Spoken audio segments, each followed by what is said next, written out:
በአዲስ አበባ ቢዝነስ ለመጀመር ያለው ፈተና ማንም የማይነግራችሁ እውነት። ሰዎች ስለ ስራ ፈጠራ ሲያወሩ ብዙውን ጊዜ ስለ ስኬት፣ የራስ አለቃ መሆን፣ የፋይናንስ ነጻነት እና ሀብት ግንባታ ብቻ ያነሳሉ።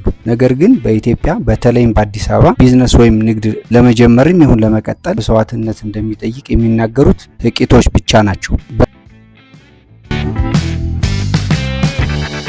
እርግጥ ከእያንዳንዱ ስኬታማ የንግድ ወይም ቢዝነስ ጉዞ ጀርባ ትልቅ ተጋድሎና ጽናት አለ። እናም የዚህ ዝግጅት ዓላማ በአዲስ አበባ ቢዝነስ ወይም ንግድ ለመጀመር የሚጠይቀውን እውነትና እውነተኛ ነባራዊ ተግዳሮት ለመረዳትና ለማወቅ አስቀድማችሁ ራሳችሁን እንድታዘጋጁ ለመርዳት ነው። በስኬት ለማለፍ የሚረዳችሁን ስልት ለመቀየስ ችግሮችን አስቀድሞ ማወቅ እጅግ ጠቃሚ ነው። እነዚህን ፈተናዎች አንድ ባንድ እነግራችኋለሁ። ከእናንተ የሚጠበቀው ቻናሉን ሰብስክራይብ፣ ላይክ እና ሼር በማድረግ እስከ መጨረሻው መከታተል ብቻ ነው።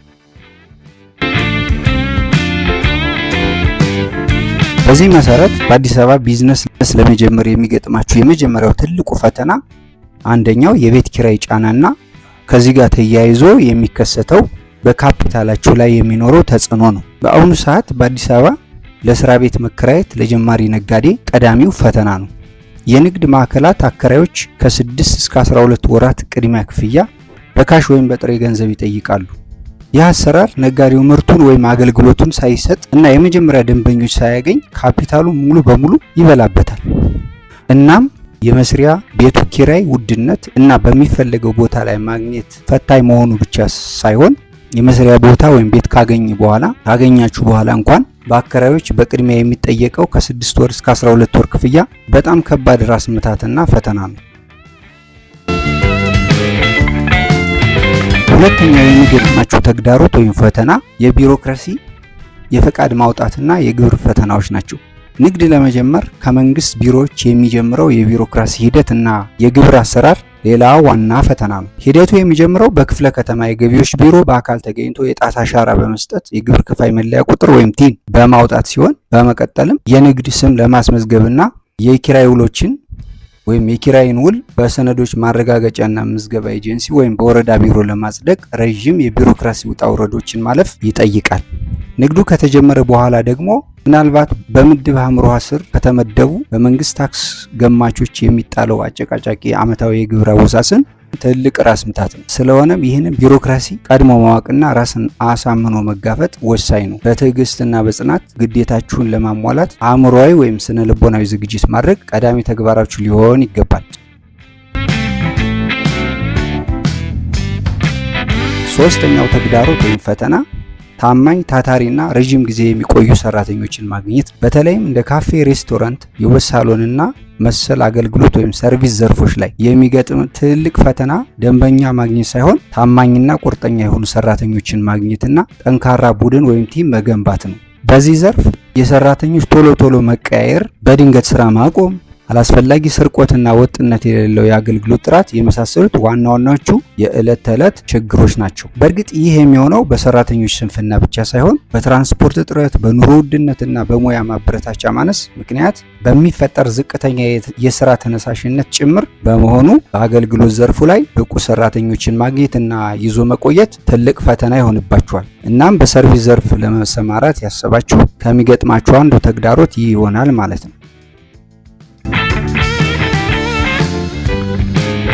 አራተኛው ፈተና ወይም ቻሌንጅ ደግሞ የዋጋ ግሽበትና የገበያ አለመረጋጋት ነው። የውጭ ምንዛሬ ተመን በገበያ ኃይሎች ወይም በአቅርቦትና ፍላጎት እንዲወሰን መደረጉ በጥቁር ገበያና በባንክ መካከል የነበረውን የምንዛሬ ልዩነት ቢያጠባውም የኢትዮጵያ ብር የመግዛት አቅም ግን በከፍተኛ ሁኔታ እንዲቀንስ አድርጎታል። ከውጭ በሚገቡ ጥሬ ዕቃዎች ወይም ማሽነሪዎች ላይ የተመሰረቱ ቢዝነሶች የማምረቻና የማስመጫ ወጪዎቻቸው በከፍተኛ ሁኔታ ጨምሯል። የብር ዋጋ በየቀኑ ስለሚዋዥቅ ቀጣይ የጅምላ መግዣ ዋጋን አስቀድሞ መገመትና በጀት ማውጣት እጅግ አስቸጋሪ ይሆንባቸዋል። በሌላ በኩል ደግሞ የፍጆታ ዕቃዎች፣ የሎጂስቲክ ወይም የትራንስፖርትና የሰራተኛ ደሞዝ ወጪዎች በየጊዜው እየጨመሩ ይገኛሉ። ይህም በንግድ እንቅስቃሴ ላይ ያልታሰቡ ጫናዎችን ይፈጥርባቸዋል። የኑሮ ውድነቱ የህብረተሰቡን የመግዛት አቅም ስለሚፈታተነው በያዛችሁት የሽያጭ መጠንና ገቢ ላይ የሚታይ መቀነስ አንዱ ትልቅ ፈተና ይሆንባችኋል። በእጃችሁ ያለውን ምርት ሽጣችሁ ካጠናቀቃችሁ በኋላ አዲስ ምርት በድጋሚ ለመግዛት ወይም ለመተካት ስትሞክሩ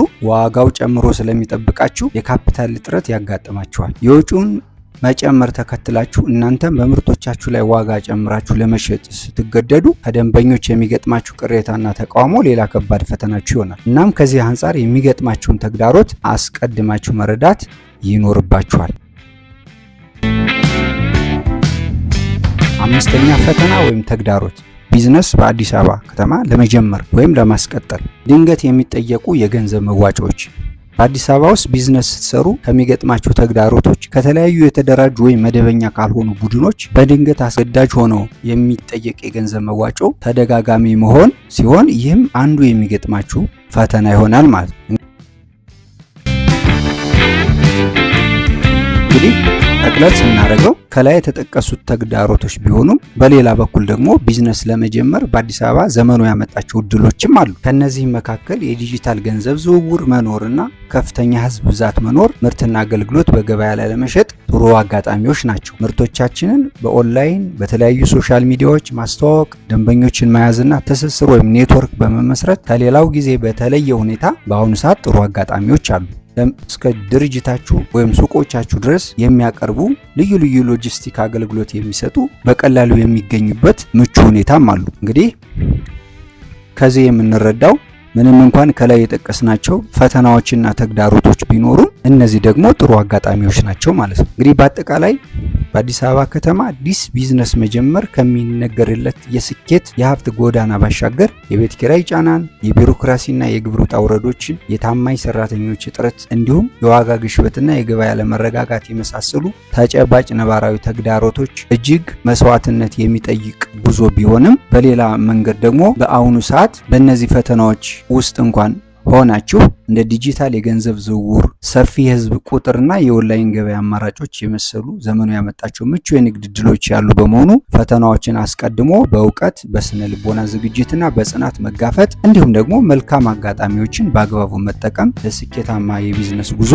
ወሳኝ ቁልፍ ነው። ስኬታችሁን ተመኘሁላችሁ። ሰላም።